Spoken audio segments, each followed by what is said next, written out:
Where is it? I'm sure the file's around here somewhere. Greetings, Madison. Is there something I can help you with?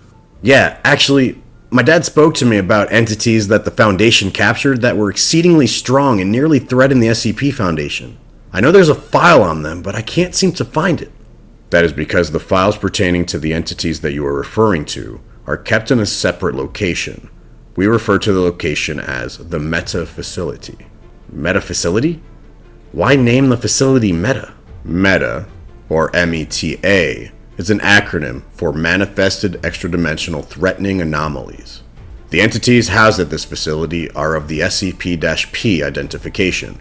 However, these entities possess a unique energy signature that attracts other powerful SCP-P entities to them. Like a magnet? Precisely. There are 3 entities that I'm sure would interest you. These entities are the ones your father, Mr. Tennyson, spoke of that nearly destroyed the SCP Foundation as we know it. Finally, the good stuff. Since I have high-level clearance, I can access the image files remotely from my computer.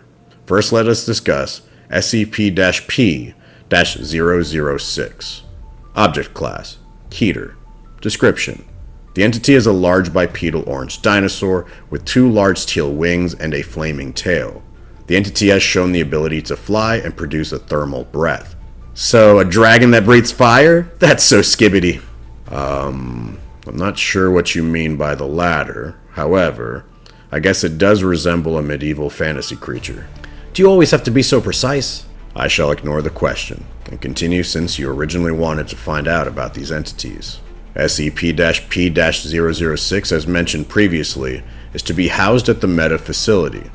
The entity will be monitored very closely by personnel via surveillance cameras. The entity's containment cell will be one of the newer outdoor models. What the Sigma? We have outdoor containment cells? I thought everything was hush-hush around here. These new cells provide a humane approach to capturing these entities and aid in preventing attempted escape, especially those being held in the Meta Facility. SCP-P-006 will be surrounded by a mountainous terrain with a flowing water source. We have filled the area with livestock to provide it with plenty of food. The containment area will be enclosed by a force field that will prevent the entity from escaping. Honestly, what makes Lizardon so dangerous? Sounds like it could be like any other SCP at that location. Lizardon? Yeah. It needs a better name than letters, dashes, and numbers. Besides, it's a lizard dragon, so Lizardon works perfectly. I guess I can proceed to name this entity Lizardon. It amazes me how you and your father are similar in this respect. Yeah, thank you. Allow me to explain how the Foundation members of this organization were almost completely wiped out by Lizardon. Event: Lizardon's energy signature appeared out of nowhere. When the agents arrived at the location, they saw what looked like a rift in space. The rift closed just moments after arrival. Above the rift, our Class D operatives identified Lizardon, and more than half of them were wiped out instantaneously by the entity's fire breath. One operative called the produced flame a Crimson Storm. After the Crimson Storm attack, Lizardon began its descent towards the ground. It was seemingly out of energy. However, a flux in its energy readings indicated that it was calling another SCP-P entity. From a nearby volcano, a giant bird with flaming wings, tail, and head feathers arose and began dancing in the sky, causing Lizardon to replenish its energy. We later identified the Firebird as SCP-P-146. Let me get this straight. Lizardon has a powerful fire attack and wipes out most of the operatives. The attack weakened him momentarily, so it called Moltres, who did an inferno dance in the sky, which in turn healed up Lizardon? Moltres. Molten Firebird with 3 areas on fire, duh. I have no words. How did the Foundation capture it? That, unfortunately, took us a couple of months to do, and we lost thousands of operatives in our attempts to secure and capture the entity. The biggest priority was to strategize a plan for separating Lizardon from Moltres. It would not have been possible without Mr. Kaiba, or your father, Mr. Tennyson. Mr. Kaiba distracted Moltres with his allied SCP, while your father used the power of his Omnitrix to transform into the SCP he calls Water Hazard to weaken Lizardon. As it turns out, there is only one major weakness this entity possesses: its flame on its tail. As your father noted, the more water attacks that collided with the entity, the weaker the flame on the entity's tail became. When it was too weak, we transported it to the Meta Facility. That is insane. Allow me to continue with our next SCP.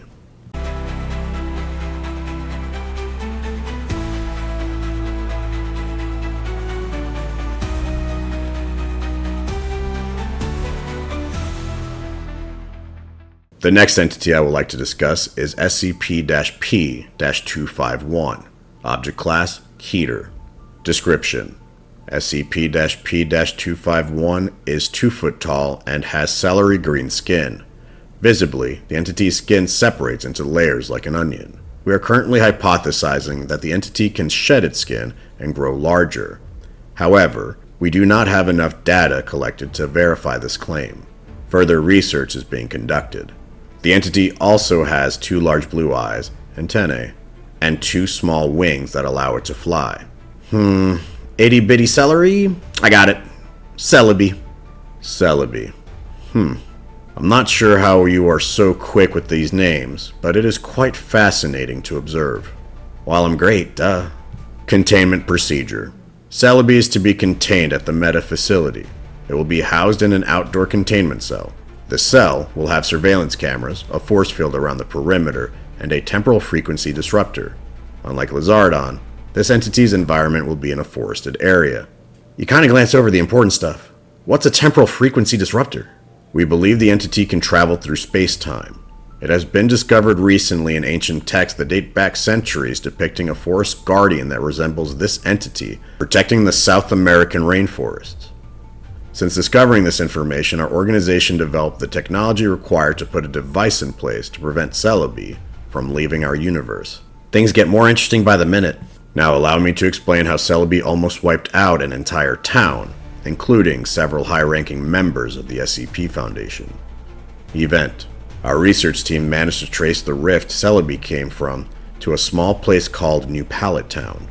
Celebi was visually seen flying around by several of the citizens. Unusually, there was no mass hysteria or panic. In fact, the citizens welcomed Celebi with open arms. As you can determine by its outward appearance, it seemingly poses no threat. However, the citizens of the town would soon realize how wrong they were. Things started off small. Celebi would collect coins from the townsfolk. He had a fascination with them. Little did they know that Celebi was able to channel its power through the coins. It would flip the coins in the air. If it landed on tails, then nothing happened. Celebi would smile and fly on to find itself another coin. When the coin landed on heads, plants would sprout from the ground. How is growing plants a bad thing? The ability Celebi displayed was only a small part of its ability. Several high-ranking members of the SCP Foundation and a large number of operatives went to secure the area of New Pallet Town. Celebi did not like this one bit. It decided to call for help by emitting a fluctuation in its energy reading, similar to Lizardon. A serpent beyond superior to any other serpent in existence in terms of strength, agility, and size, came from within the forested area on the outskirts of town. It later became identified as SCP-P-497. Too easy. A superior serpent? Let's call it Superior. Superior had a unique ability for assisting as well. When Celebi flipped his coins into the air, Superior would use its ability to increase the number of coins that were in the air. This led to Celebi flipping more heads than tails. It also increased the power of Celebi's attack. One of the high-ranking members called this technique Powerful Bloom. The plants began sprouting from the ground at an alarming rate. The plants destroyed buildings and injured several people. Some of the citizens ended up breathing in spores that eventually bloomed into large trees and shrubs that grew inside of them. That is crazy. How did the Foundation capture Celebi? The high-ranking members managed to secure the location by using some of the SCP entities they had in captivity to fight off the dual threat of Celebi and Superior. One of the members managed to craft a spherical capturing device similar to the one Operative Allen used to capture the SCP-PW entities.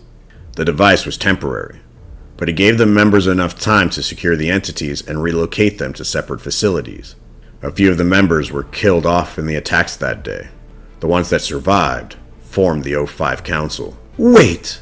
You're telling me that my dad and the other members were there? That is correct.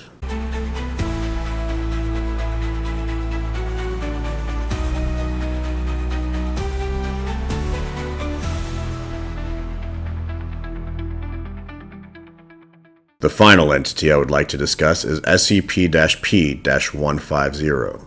Object Class: Keter. Description: SCP-P-150 is nearly 7 feet in height. It is a humanoid figure with a tube running from the base of its skull to the center of its back. It also has a long purple tail used for both offensive and defensive tactics. The entity has pale white skin and glowing purple eyes. The most unique information pertaining to SCP-P-150 is that it is man-made from one of the Foundation's many rival groups, the Chaos Insurgency. Yo, for real? No cap? Someone actually made an entity? That would be the case. The Chaos Insurgency is a terrorist group that is comprised of former members of the Foundation. Their goals are unknown other than capturing and using the SCPs for their own purposes. But to create one using the genes of an ancient and powerful entity is unheard of. Or at least it was. Who is the ancient entity? That would be SCP-MEW. Then let's call this one Mewtwo. Containment Procedure. Mewtwo is to be kept at the meta facility. Unlike the other entities we discussed today, Mewtwo is to be kept in a containment cell that induces sleep. Its vitals are to be continuously monitored as anesthetics are introduced into its body around the clock. I'm guessing Mewtwo is such a threat to humanity that it needs to be in a constant state of sleep? That is correct, Madison. Mewtwo is quite dangerous and may be one of the most dangerous entities the Foundation has in its possession.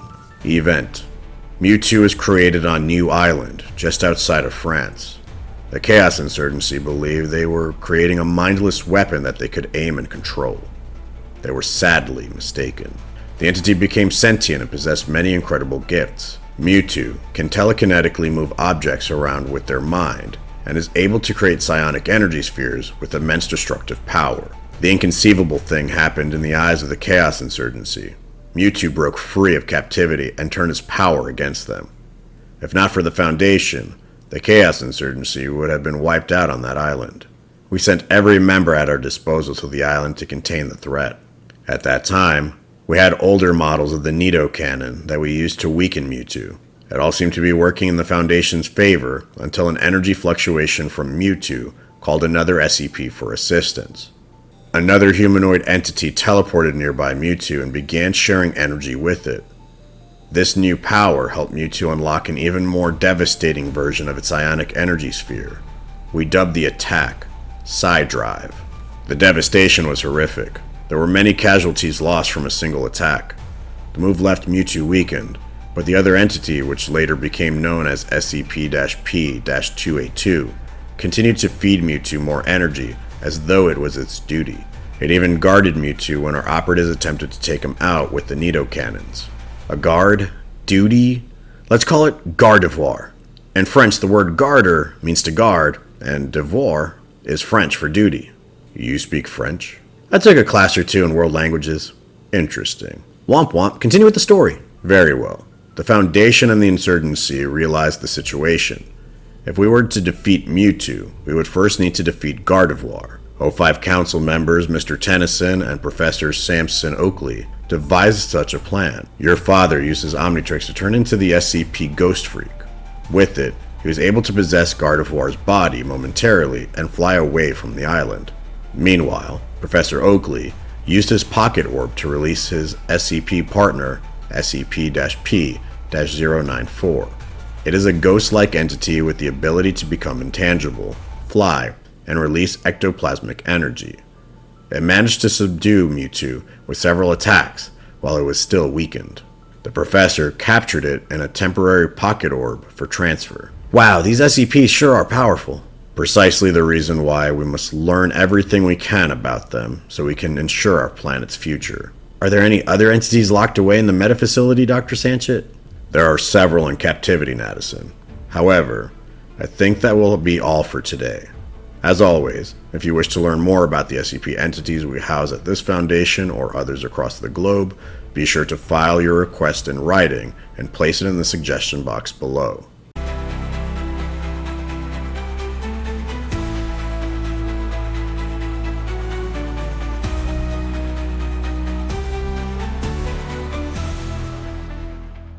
I really hope you enjoyed this episode. I had a lot of fun writing the story and drawing the characters for this one. I'm I'm also very excited because Pokemon TCG Pocket now has new packs revolving around Generation 4 Pokemon, so I'm sure the meta is going to change for the game, which means we may have to revisit this topic again down the road.